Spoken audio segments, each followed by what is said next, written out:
You're watching Documentary Business, and our special today is on Pangolin, Journey to Freedom.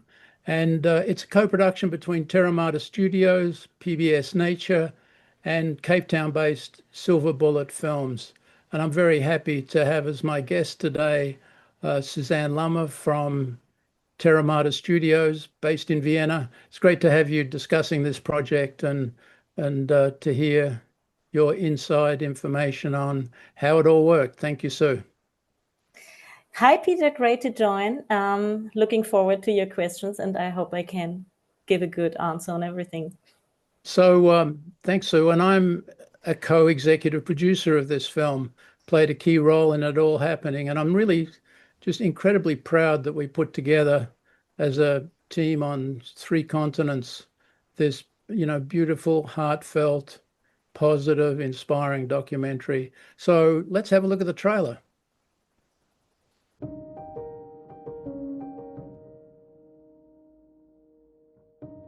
This is Korsha, and her journey would change everything we thought we knew about ground pangolins. This rescued pup pushed the limits of pangolin conservation, defying all expectations. She came back from the brink and returned to the wild. But that's not the end of the story. It's just the beginning.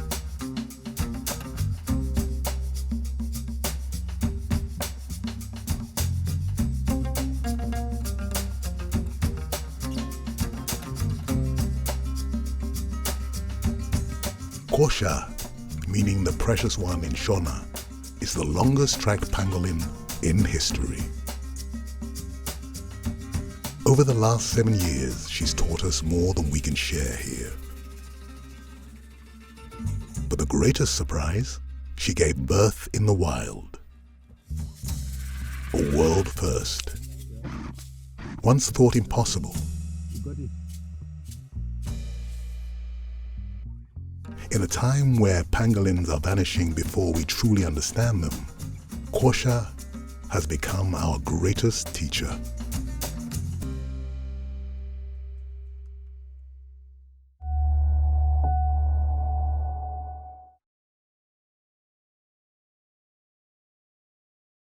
So, Sue, why did Pangolin, when it was pitched to you, fit into Terramata Studios' strategy? Yeah, I think it fits in and it doesn't fit in at the same time a little bit. I mean, we are pretty well known, Terramata Studios, for a lot of blue chip natural history.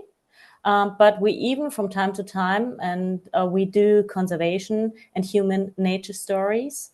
And this is one of them.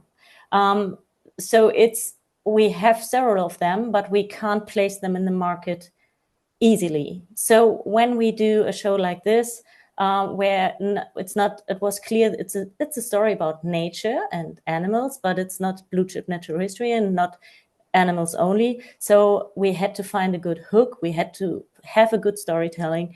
We had to have the right partners to bring it into the market. So people and nature stories are more of a strength for you or more of a liability based on demand in the market? Based on demand in the market, we are rather struggling with them. So and one easy reason for that is the language. I mean, when there are a lot of people talking in different languages, you have to subtitle, voiceover, or whatever them for the different markets, and that makes them more difficult to sell for primetime slots. That's a simple reason.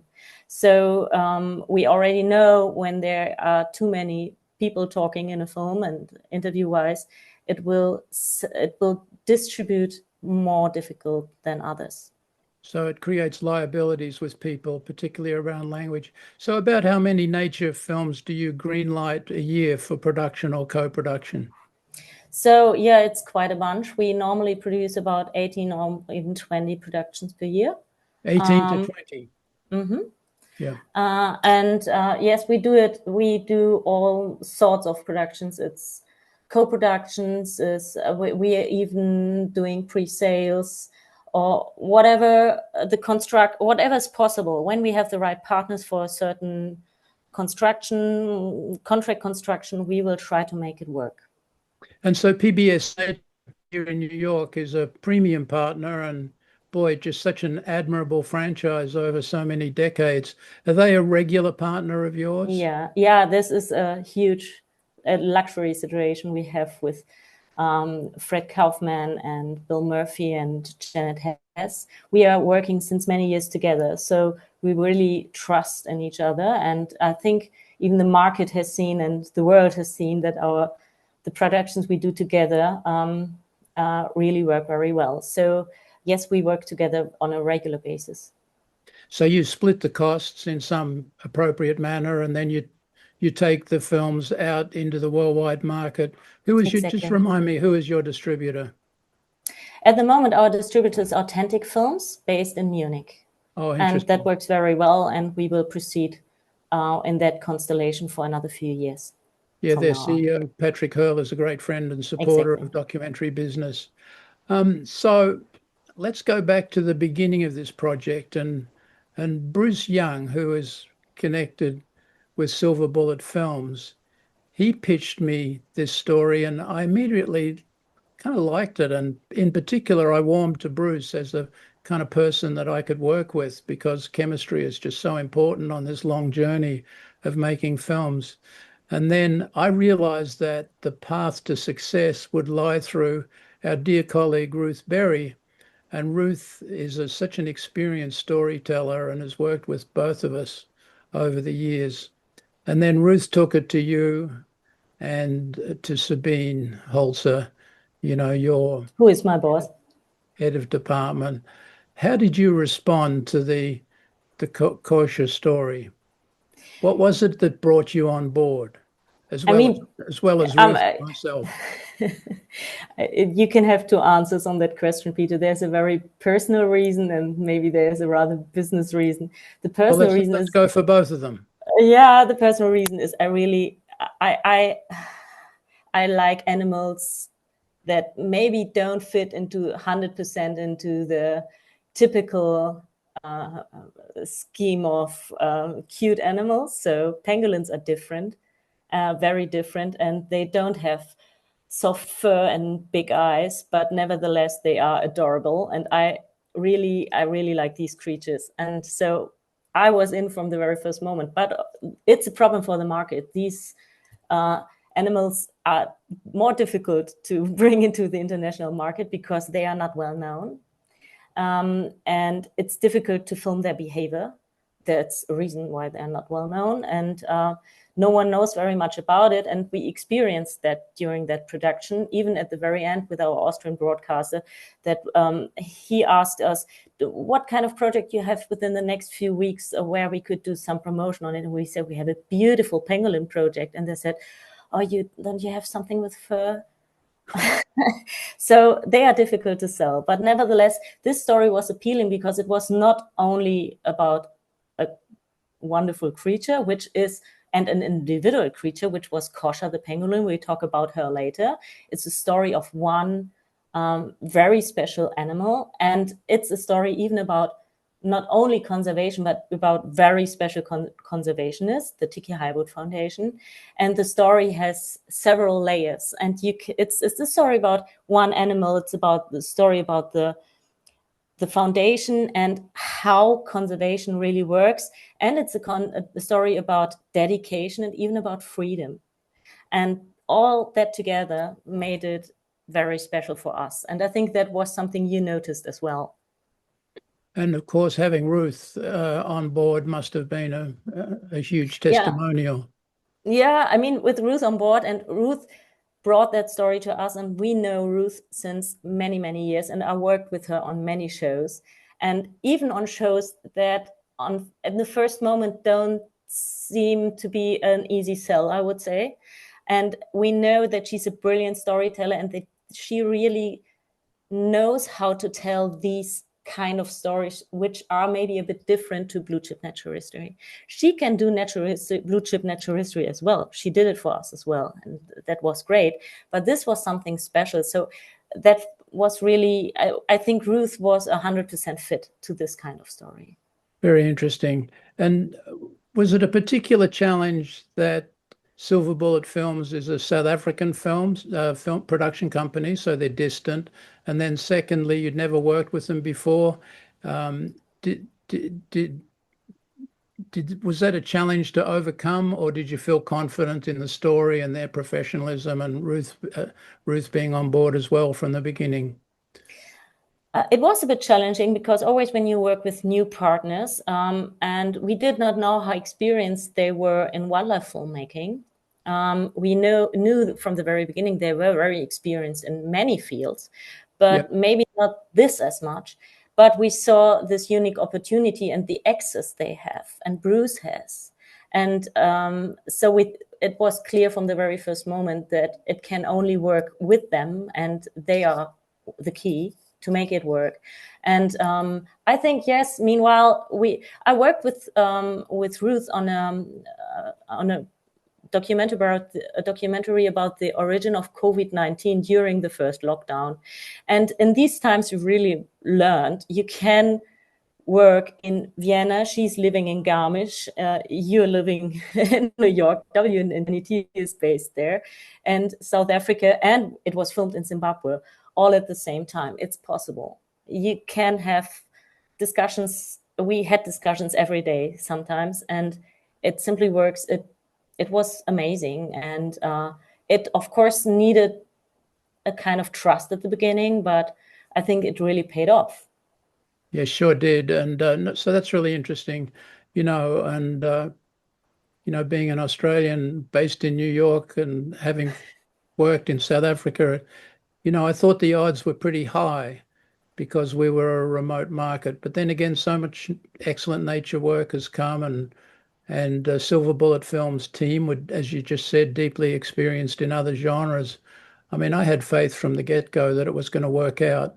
I mean, the reason why I was attracted to it, and I'd like to get your comment on this, is I have, my three principal criteria: big character or characters, unique access, and high stakes. So the big character is Kosher, this absolutely adorable survivor.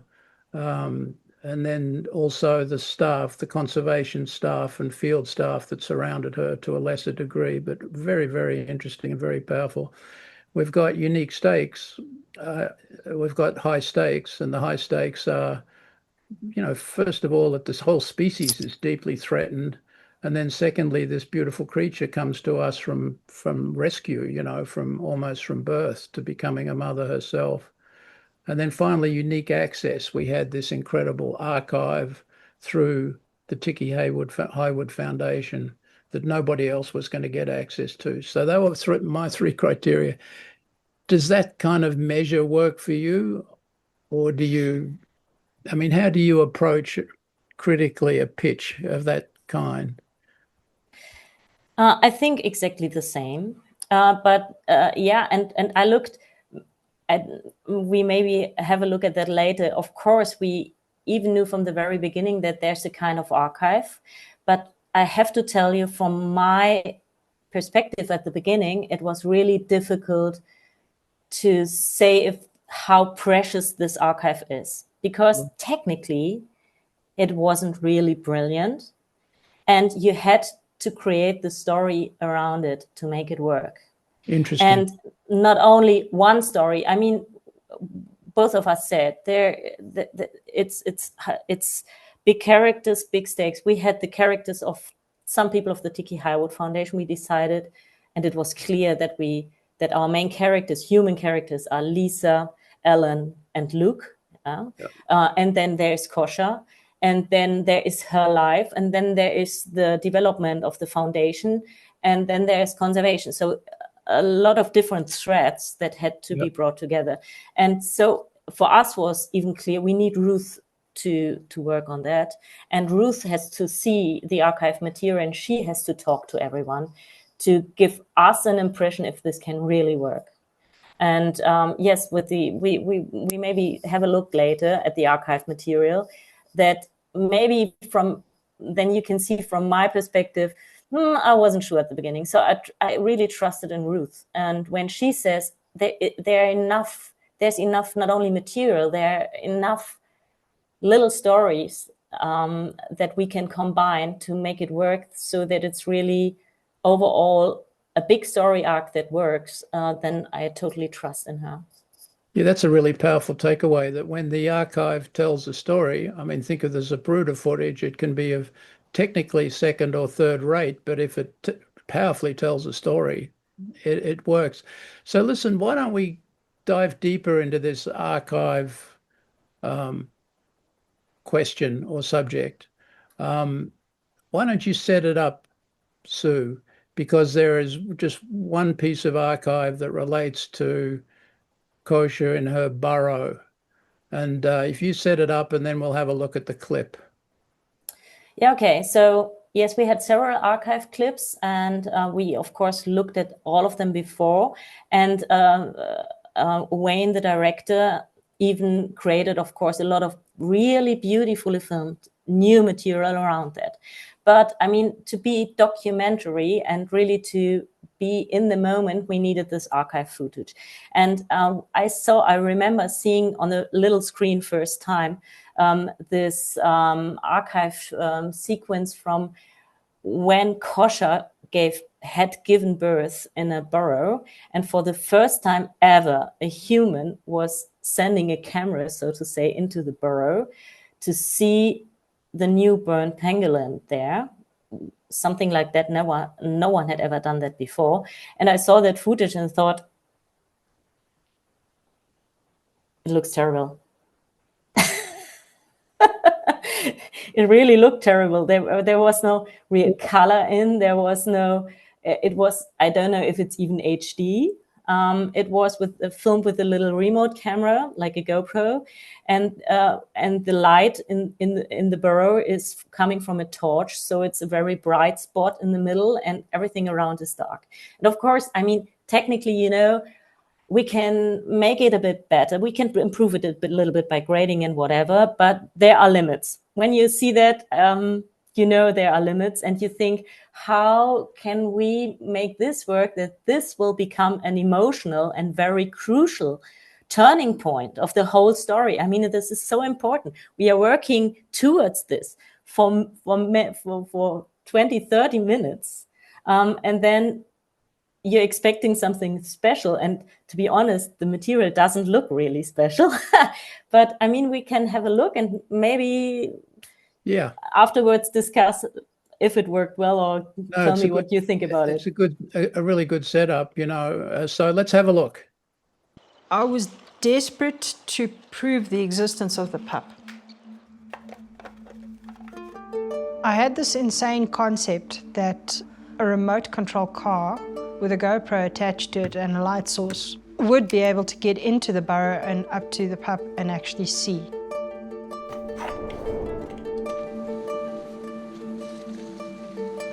Once they knew Kosher was out foraging, they deployed the vehicle. It's a secret world, these burrows. It's like visiting a whole new planet that you've never seen before. Right? Yeah. Right now, you got it. All right. It was just like time stopped.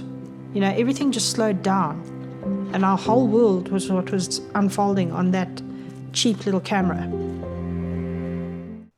So I got to tell you, Sue, when I saw that footage, even though I'd lived with this project for 3 years, I was moved to tears. And I'm not saying I'm a hard-boiled person, but it was amazing. And just the fact that they had the enterprise to strap, a GoPro onto a little toy, on a toy with a torch, and yet capture this moment and really nailed the whole film. So well done. Thank you. And I think this is a really brilliant example of how storytelling can work, and what Ruth and even Wayne did, because we had this material and we knew we have to build this story up. And so we decided to reconstruct the story before that. Ellen is building this little toy vehicle with the camera and the torch up on it.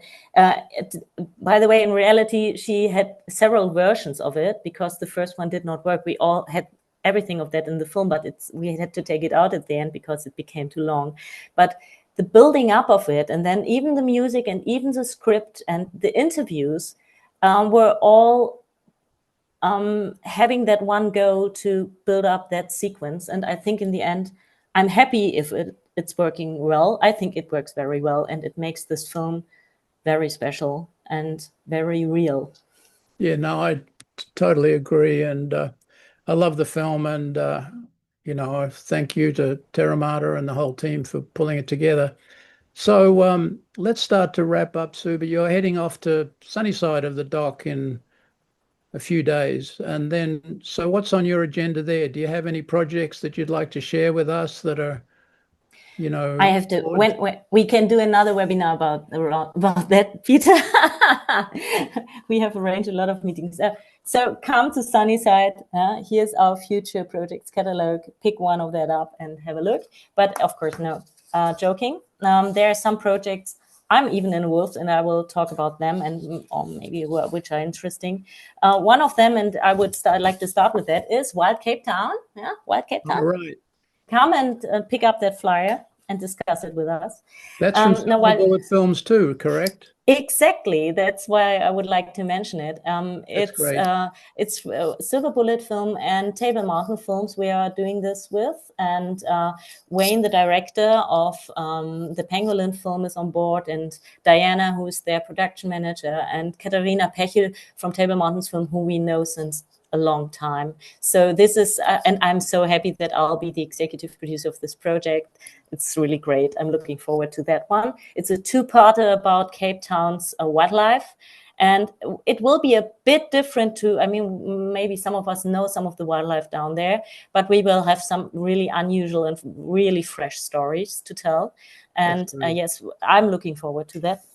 Yeah, I am too. Listen, I'm a big fan of Cape Town and spend a lot of time walking on the botanical gardens as well as up on the mountain, and the project really excites me. So looking forward to a preview, Sue. Yeah, end of next year delivery. So coming soon almost in our business, Here, Limo Diaries is another one of mine. And I mean, here they are fluffy, fluffy, big eyes, soft fur. It's a three-parter.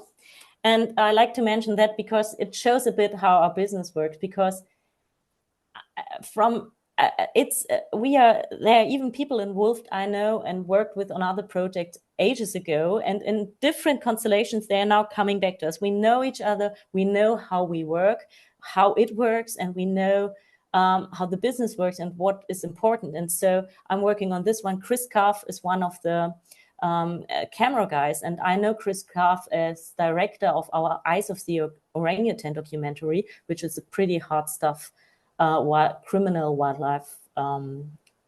criminal documentaries we did some years ago. And he's living on Madagascar, and he has unique access. He can go everywhere and film everywhere at every day and night time. And this makes this so special. So it's a three-parter about Limo lives today and hopefully in future.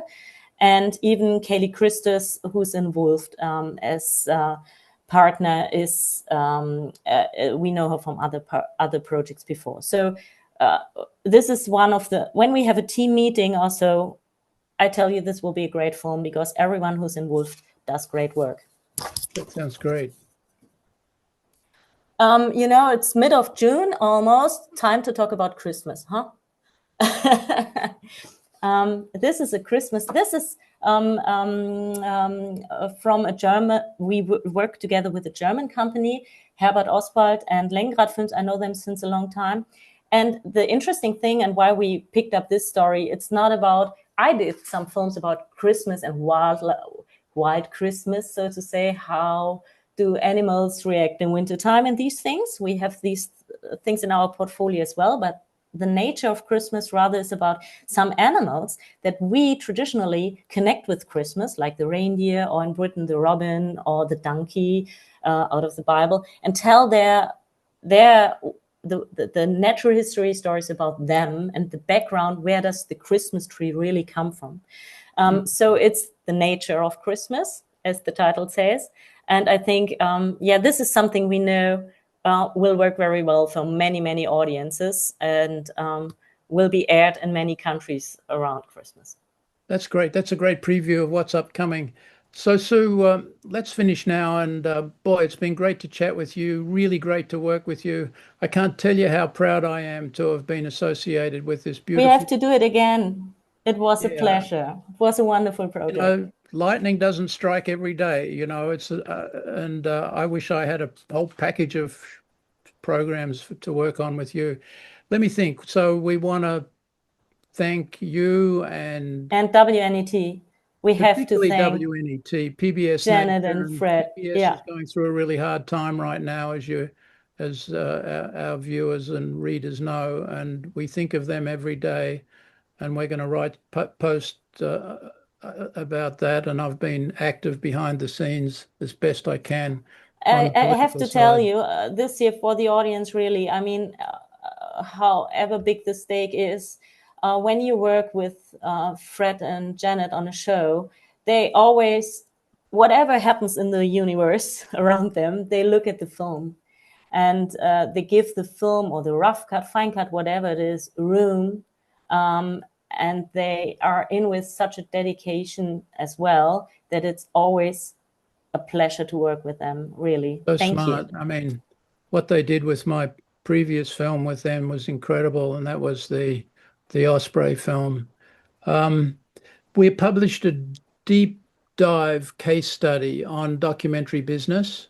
So we'll put up the link for that, and that tells the whole story, the budget estimates, the timeline, the background of the characters involved.